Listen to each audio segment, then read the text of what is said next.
नमस्ते। कभी सोचा है कि जब हम कंप्यूटर पर कोई बटन दबाते हैं तो आखिर अंदर होता क्या है? आज हम इसी रहस्य से पर्दा उठाएंगे। हम समझेंगे कि एक कंप्यूटर अंदर से कैसे काम करता है, एक एक करके हर हिस्से को जानते हुए। बस यही वो सवाल है जिसके जवाब की तलाश में हम आज निकलेंगे। हम एक छोटे से कमांड के सफर को देखेंगे और ये सफर हमें कंप्यूटर के हर हिस्से की कहानी बताएगा। तो चलिए देखते हैं कि हम इस सफर में क्या-क्या देखने वाले हैं। हम 5 हिस्सों में इसे समझेंगे। पहले हार्डवेयर से शुरू करेंगे, फिर कंप्यूटर के दिमाग यानी सीपीयू में गोता लगाएंगे, मेमोरी को जानेंगे, फिर सॉफ्टवेयर के अदृश्य निर्देशों को देखेंगे और अंत में इन सबको एक साथ जोड़कर पूरी तस्वीर को समझेंगे। तो शुरू किया जाए। इस तस्वीर को जरा ध्यान से देखिए। समझिए कि ये हमारा नक्शा है, हमारा विजुअल गाइड। इस पूरी बातचीत में हम बार बार यहीं लौट कर आएंगे ताकि ये पता चलता रहे कि कौन सा हिस्सा कहाँ फिट होता है और ये सब मिलकर कैसे काम करते हैं। तो चलिए शुरू करते हैं हमारे पहले पड़ाव से, हार्डवेयर। ये वो चीजें हैं जिन्हें हम असल में देख सकते हैं, छू सकते हैं। ये कंप्यूटर की बुनियाद है। तो हार्डवेयर क्या है? सीधी सी बात है, कंप्यूटर के वो सारे फिजिकल पुर्जे जिन्हें हम छू सकते हैं, जैसे कि कीबोर्ड, मॉनिटर, माउस और यहाँ तक कि अंदर लगा हुआ मदरबोर्ड भी। ये सब हार्डवेयर का हिस्सा है। हार्डवेयर को हम दो बड़ी कैटेगरी में बांट सकते हैं। एक है इनपुट डिवाइस, जैसे कीबोर्ड या माउस, जिनका इस्तेमाल हम कंप्यूटर को कमांड देने के लिए करते हैं। और दूसरे हैं आउटपुट डिवाइस, जैसे मॉनिटर या प्रिंटर, जो हमें नतीजा दिखाते हैं। मतलब एक जानकारी अंदर लेता है, दूसरा उसे बाहर दिखाता है। अच्छा, अब जब हमने शरीर को समझ लिया है, तो चलिए मशीन के दिल या कहिए उसके दिमाग की तरफ बढ़ते हैं। बात करते हैं सेंट्रल प्रोसेसिंग यूनिट यानी सीपीयू की। ये जो छोटी सी चिप दिख रही है ना, जिसे माइक्रो प्रोसेसर भी कहते हैं, सारा का सारा जादू असल में यहीं होता है। ये कंप्यूटर से जुड़े हर डिवाइस को कंट्रोल करती है और सारे काम करती है। अगर कंप्यूटर एक ऑर्केस्ट्रा है, तो समझ लीजिए कि सीपीयू उसका कंडक्टर है। तो इस दिमाग के अंदर क्या-क्या है? देखिए, सीपीयू के मुख्य तौर पर 3 हिस्से होते हैं: एएलयू, कंट्रोल यूनिट और मेमोरी यूनिट। चलिए एक-एक करके इनको जानते हैं। एएलयू को आप सीपीयू का कैलकुलेटर समझ सकते हैं।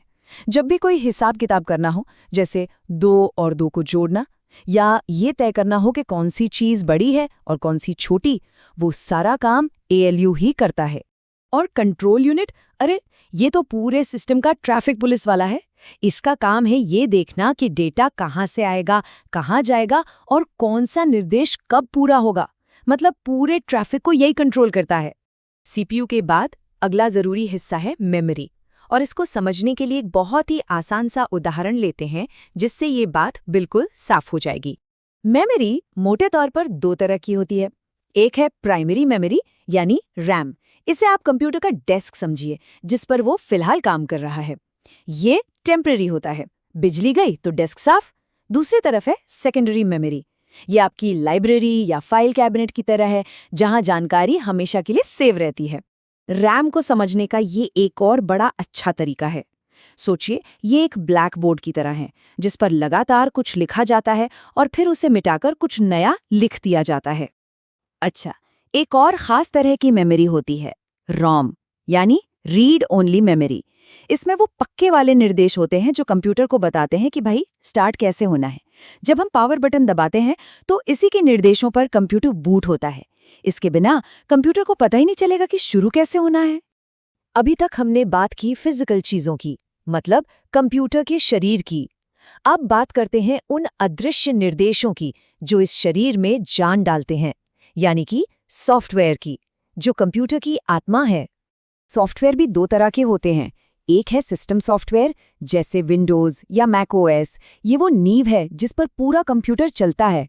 और दूसरा है एप्लीकेशन सॉफ्टवेयर, जैसे कोई गेम या वर्ड प्रोसेसर। ये उस नींव पर बने कमरे हैं जिन्हें हम अपने काम के लिए इस्तेमाल करते हैं। तो लीजिए, अब हम सब कुछ एक साथ जोड़ने के लिए तैयार हैं। हमने हार्डवेयर, सीपीयू, मेमोरी, सॉफ्टवेयर सबको अलग-अलग समझ लिया। अब वापस चलते हैं अपने उस पहले सवाल पर और देखते हैं कि एक कमांड का सफर कैसे पूरा होता है। याद है वो सवाल कि जब कीबोर्ड पर एक बटन दबता है तो असल में होता क्या है? चलिए अब इसका जवाब ढूंढते हैं, क्योंकि अब हमारे पास सारी जानकारी है। तो देखिए, सबसे पहले जैसे ही कोई बटन दबाया जाता है, वो कमांड, वो निर्देश कीबोर्ड के जरिए सिस्टम के अंदर जाता है। ये है सफर का पहला कदम। वहां से ये कमांड सीधा पहुंचता है कंप्यूटर के दिमाग यानी सीपीयू के पास। अब यहाँ असली काम होता है। कंट्रोल यूनिट उसे रास्ता दिखाता है, एएलयू कैलकुलेशन करता है और मेमोरी जरूरी जानकारी देती है। ये सब कुछ पलक झपकने से भी कम समय में हो जाता है। और आखिर में जब सीपीयू अपना काम पूरा कर लेता है, तो जो नतीजा निकलता है उसे मॉनिटर जैसे आउटपुट डिवाइस पर भेज दिया जाता है और बस स्क्रीन पर वो अक्षर दिख जाता है। तो कीबोर्ड पर एक बटन का दबना सिर्फ एक मामूली सी हरकत नहीं है। ये हार्डवेयर और सॉफ्टवेयर के बीच एक पूरी यात्रा है, जो सेकंड के भी एक छोटे से हिस्से में पूरी हो जाती है। तो अगली बार जब आप कंप्यूटर पर कुछ भी करें, तो याद रखिएगा कि हर क्लिक, हर बटन के पीछे इन सभी हिस्सों के बीच एक शानदार बातचीत हो रही है, एक कमाल का तालमेल है। अब सवाल ये है कि इस बातचीत में आप उनसे अगला काम क्या करवाने वाले हैं।